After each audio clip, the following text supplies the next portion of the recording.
Olá, bom dia, sejam bem-vindos à nossa aula de hoje sobre etiologia das maloclusões, fatores locais. A etiologia, então, significa o estudo, a investigação ou a descoberta da causa de alguma doença, no nosso caso, das maloclusões. Hoje, então, falaremos sobre os fatores etiológicos locais, utilizando a classificação de Graeber. As maloclusões ocorrem de maneira multifatorial, influenciando o crescimento e o desenvolvimento. São responsáveis pelas discrepâncias maxilomandibulares entre dentes e ossos basais e com relação ao desequilíbrio muscular.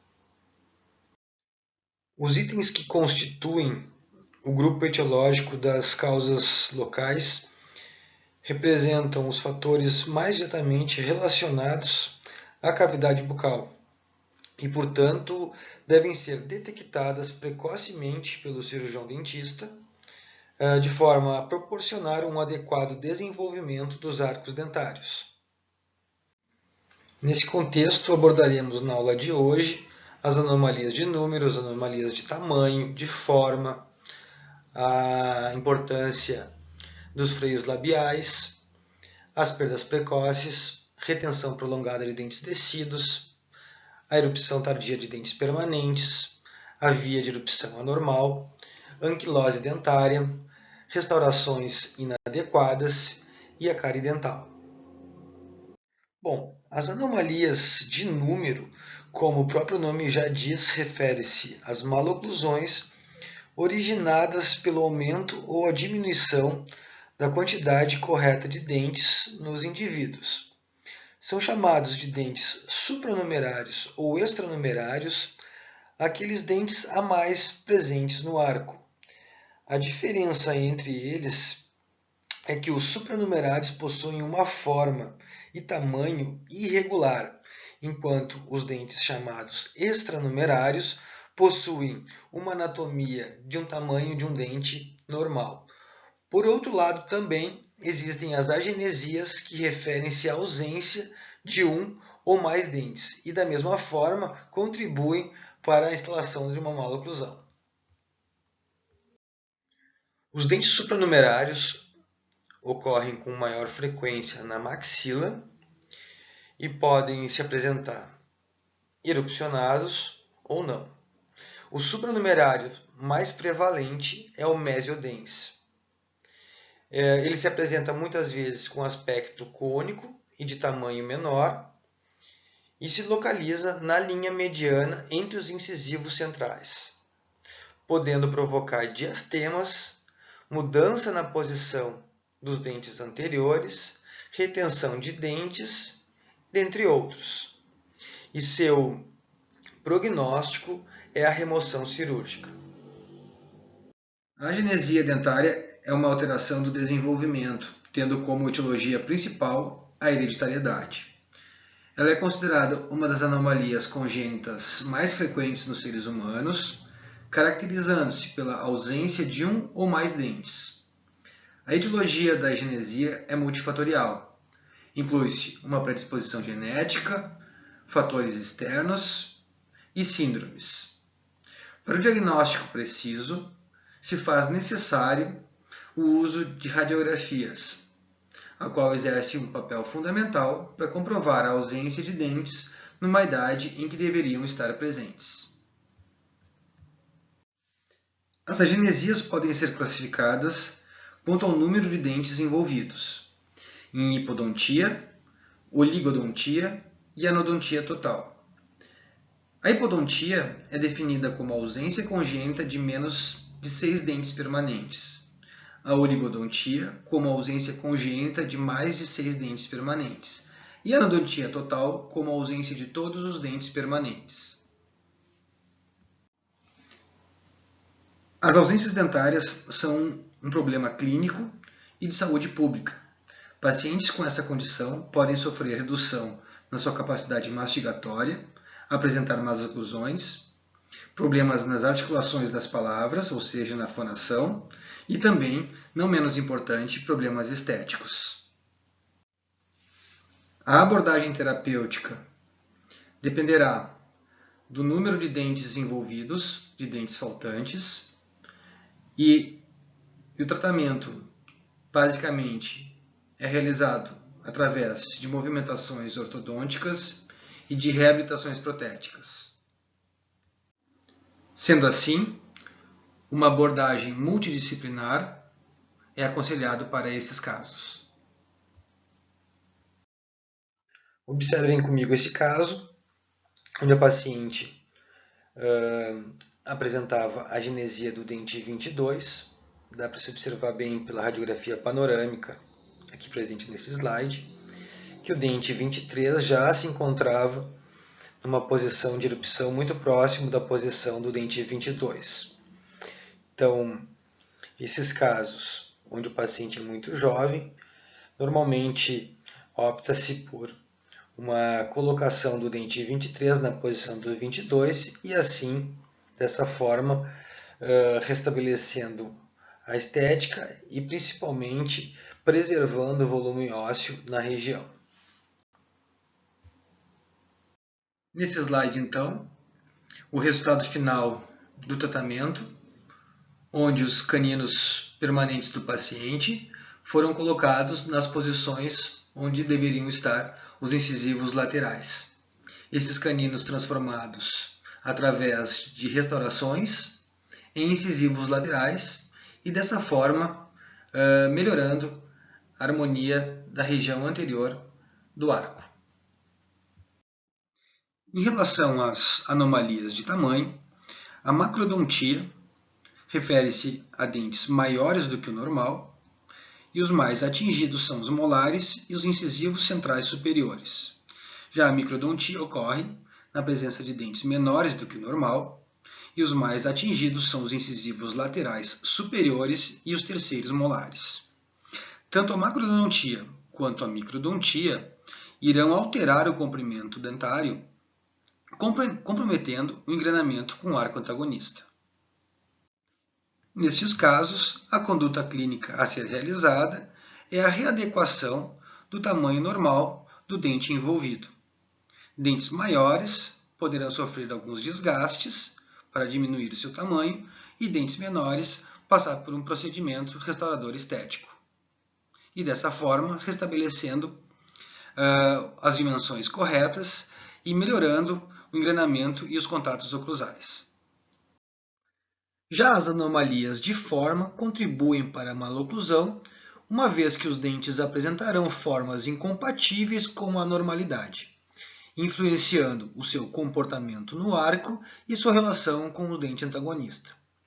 Essa anomalia tem como característica a influência hereditária ou congênita adquirida, que é o caso, por exemplo, dos dentes de Hutchinson, onde os molares apresentam uma forma semelhante a uma amora e os incisivos em forma de chave de fenda. Essa forma alterada ocorre devido à contaminação por sífilis ainda no período gestacional. Outras formas de anomalias de forma também são conhecidas como conoides, dentes com cúspides extras, dentes com geminação e dentes com fusão. Vamos falar agora sobre o freio labial superior. O freio labial superior ele consiste em uma lâmina fibrosa de tecido conjuntivo, com formato triangular. Então, no recém-nascido, esse freio estende-se desde o lábio superior até inserir-se na papila lingual, cruzando todo o rebordo alveolar. Então, durante todo o desenvolvimento da oclusão, a inserção fibrosa do freio paulatinamente desloca-se para a superfície vestibular do processo alveolar, alcançando assim as proximidades do limite mucogengival. A persistência da inserção baixa do freio após o desenvolvimento completo na dentadura permanente tem sido apontada como um dos principais fatores etiológicos do diastema interincisivos centrais. No entanto, é importante salientar que diastemas entre os incisivos superiores centrais, eles acontecem de origem multifatorial, ou seja, não somente um freio labial superior com inserção baixa vai causar os diastemas dos incisivos superiores. A genesia lateral também pode causar o diastema entre os incisivos.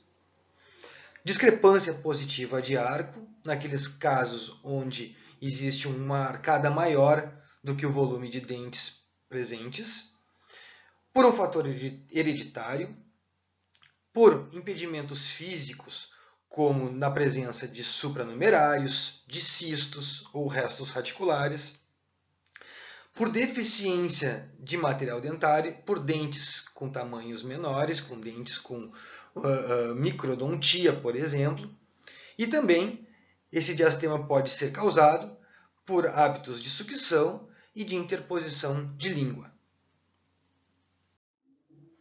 Muito importante para o cirurgião dentista ter a ciência de que na dentadura decídua e mista, o diastema entre os incisivos é considerado normal e fisiológico.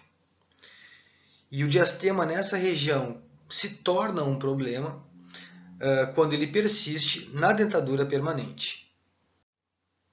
E se a causa dessa persistência do diastema entre os incisivos for pela inserção muito baixa do freio, esse freio deve ser removido, e essa técnica de remoção do freio é chamada de frenectomia. A frenectomia, via de regra, ela somente é executada após a erupção dos caninos permanentes. Segundo Graeber, após a erupção dos caninos, mais de 90% dos casos ocorre o fechamento do diastema e, portanto, a frenectomia em um período anterior não está indicado.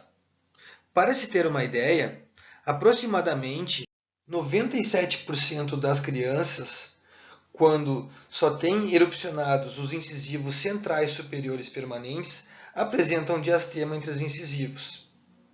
E com a erupção dos incisivos laterais permanentes, essa porcentagem já diminui para 46%. E após a erupção dos caninos superiores permanentes, essa prevalência cai para 7%. Então é sobre esse número que se concentram os fatores etiológicos responsáveis pelo diastema anteriormente discutido. E para o diagnóstico da inserção baixa e sua extensão, deve-se tracionar o lábio superior para cima e observar até onde o freio se insere, pois essa tração promoverá uma isquemia em todo o freio. Entende-se por perda prematura de dentes descidos aquele dente que é perdido antes de completar o seu curso natural e fisiológico no seu ciclo vital. Os dentes descidos, além de contribuírem para a fonação, deglutição, mastigação, eles também servem como mantedores de espaço e guias de erupção para os dentes permanentes. Quando perde-se prematuramente um dente descido, ocorre o rompimento do equilíbrio dentário, propiciando a mesilização de dentes posteriores, distalização de dentes anteriores, extrusão dos dentes antagonistas, diminuição do perímetro do arco, falta de espaço para erupção do dente permanente, migrações dentárias e retardo na erupção do dente permanente. As consequências das perdas precoces variam de acordo com o dente e o local da arcada. Ou seja, o que acontece na região anterior pela perda de um ou mais incisivos, muito provavelmente será diferente se a perda for de um segundo molar descido. Dessa forma, podemos dividir em região anterior, caninos e primeiros molares descidos e segundo molar descido. A perda prematura de dentes descidos na região anterior propicia a instalação de hábitos, do tipo principalmente interposição de língua, e também problemas psicológicos devido à falta de dentes nessa região, que esteticamente é bastante importante. Diferentemente de outras áreas da boca, na região anterior, espera-se muito pouco movimento de migração mesial dos dentes vizinhos, então não apresentando um grande problema em ordem de diminuição do perímetro do arco. Quando a perda precoce se dá em caninos e ou primeiros molares descidos, o que se observa em alguns casos onde existe já um apinhamento primário de incisivos é a migração distal desses dentes, ocupando uma posição mais posterior em função do espaço gerado pelas perdas precoces. E quando a perda precoce se dá por um segundo molar descido, ocorre a mesialização do primeiro molar permanente, encurtando o perímetro do arco, diminuindo dessa forma o espaço para a erupção de todos os dentes permanentes adjacentes, principalmente o segundo pré-molar. Pode ocorrer também extrusão do dente antagonista. O que haverá em comum nessas três regiões é que a perda precoce, independente da região que ocorra, poderá com certeza gerar um atraso de erupção do dente permanente. Observem que nessa panorâmica, que com perdas múltiplas precoces, primeiros e segundos molares descidos perdidos, observem como ocorre uma grande migração de dentes, tanto no arco superior quanto no arco inferior, mas vamos observar mais aqui a mandíbula do paciente. Observem que tem uma linha verde e uma linha vermelha. A linha verde ela mostra bem a região do rebordo alveolar. E observem que a linha vermelha ela vai diminuindo o seu comprimento à medida que as coroas vão se inclinando e, naturalmente, também perdendo espaço, né, através dessa mesialização dos molares, encurtando o arco e favorecendo de tal forma a retenção, a impactação de dentes. E nesse caso, os segundos pré-molares, os dentes que correm mais risco de não terem espaço de erupcionar. Solução para esses casos seriam a recuperação do espaço através da verticalização desses molares, né? E então aguardar a erupção dos dentes não erupcionados. A retenção prolongada e a reabsorção anormal dos dentes descidos criam uma barreira mecânica, dificultando a erupção do dente sucessor ou até mesmo desviando para uma posição anormal no arco dentário.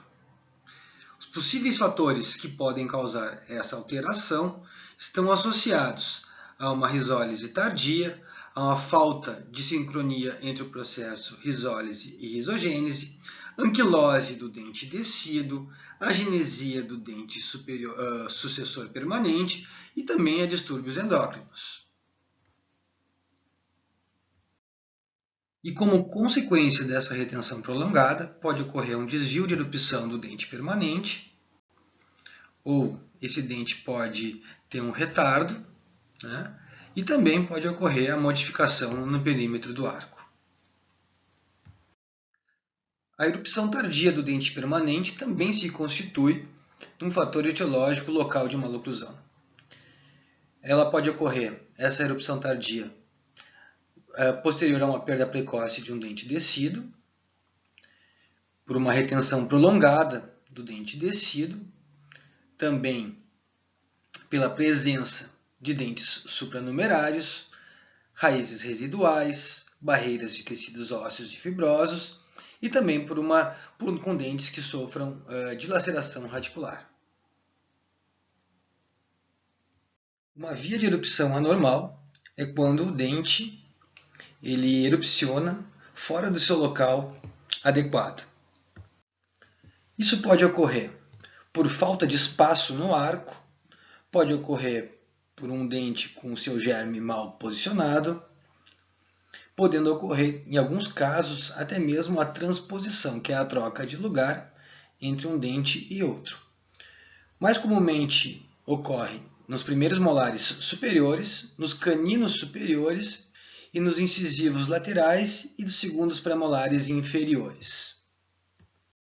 Observem esse caso de transposição e também de retenção prolongada do dente descido e algumas outras características. Observem então presente uma dentadura mista, né, no segundo período transitório, porque ainda existe a presença de um canino do dente 73, mas os demais dentes permanentes presentes em boca, exceto o dente 33 e o dente 43. Então, nessa imagem panorâmica, conseguimos então observar a posição do dente 43 entre o dente 41 e 42, evidenciando assim a transposição. No lado esquerdo do paciente, observamos então a presença ainda do canino descido e a presença de uma lesão, de um odontoma, impedindo a reabsorção dessa raiz do dente descido e deslocando o dente permanente, o dente 33, para a distal. Frente a uma transposição dentária, ou se corrige a transposição, ou se aceita a transposição e se alinha os dentes nas posições que já estão. A mandíbula é um osso estreito e, diferentemente da maxila, o prognóstico para os casos de transposição, para a correção da transposição na mandíbula, ele é muito mais reservado do que na maxila, pelas características anatômicas desse osso. Então, em função disso, o tratamento proposto foi distalizar o incisivo lateral e colocar o canino na posição do lateral, na região dos dentes 43 e 42. E no lado esquerdo do paciente, onde existia aquele odontoma, foi preconizado então a remoção do odontoma e também do dente descido e o aguardo da erupção espontânea do mesmo, do sucessor permanente. Com a evolução do tratamento, já com o dente 42 na posição do dente 43, o dente 43 então está sendo tracionado para ficar na posição do incisivo. E no lado esquerdo, onde aguardávamos a erupção espontânea, está ocorrendo, só aguardando então o canino ter uma coroa suficientemente grande, exposta, para incluir no tratamento ortodôntico. Vejam que, inicialmente, esse dente 33 se encontrava com uma via de erupção bem diferente e, após a remoção do odontoma e do canino descido, esse dente sofreu uma modificação natural intraóssea. Aqui, então, o resultado final do tratamento, de uma forma satisfatória, ficando somente a necessidade do paciente fazer algumas adequações estéticas nesses dentes que foram mantidos em posições da transposição. Aqui é a radiografia panorâmica final, importante para observar a saúde do periodonto, principalmente daqueles dentes envolvidos, da região do dente 33 e do dente 43 com o dente 42. Falando sobre anquilose, então, os dentes anquilosados se constituem em fatores etiológicos, uma vez que permanecem por mais tempo e também porque em muitos casos apresentam-se em infraoclusão, alterando a sua relação com dentes antagonistas e adjacentes.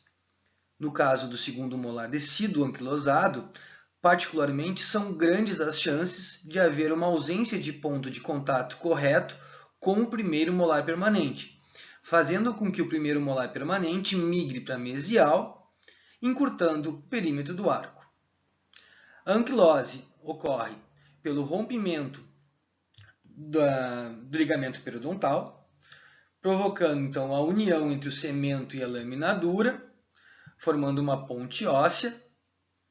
E esses dentes anquilosados, além de alterar a relação com dentes vizinhos, eles podem provocar o retardo ou o desvio de erupção do dente permanente sucessor. As restaurações devem ser realizadas respeitando e devolvendo a forma original do dente quando se trata de fatores etiológicos de maloclusões. Então, restaurações inadequadas podem produzir alterações no perímetro do arco, podem provocar uma desoclusão posterior e até mesmo, em alguns casos específicos, contribuir para algum grau de apinhamento anteroinferior. Bom, chegando então ao nosso último slide da aula de hoje, para falar sobre o papel da cárie dentária como fator etiológico local de maloclusões. Então, a cárie dentária ela é altamente prevalente em países subdesenvolvidos e de terceiro mundo, e no Brasil não é diferente. A cárie, pela sua característica de perda de estrutura dental, devido à sua progressão, pode levar então a uma alteração tanto dos contatos proximais quanto oclusais, levando a um encurtamento do arco, provocando uma falta de espaço e migrações dentárias. Então, para finalizar, fica claro que para uma oclusão normal, além dos fatores hereditários e genéticos, bons hábitos e um acompanhamento profissional serão determinantes durante todo o processo de crescimento e desenvolvimento. Então, aqui as referências bibliográficas utilizadas. Me coloco à disposição da turma para qualquer questionamento. Vocês utilizem então os canais de contato da disciplina. Um grande abraço a todos.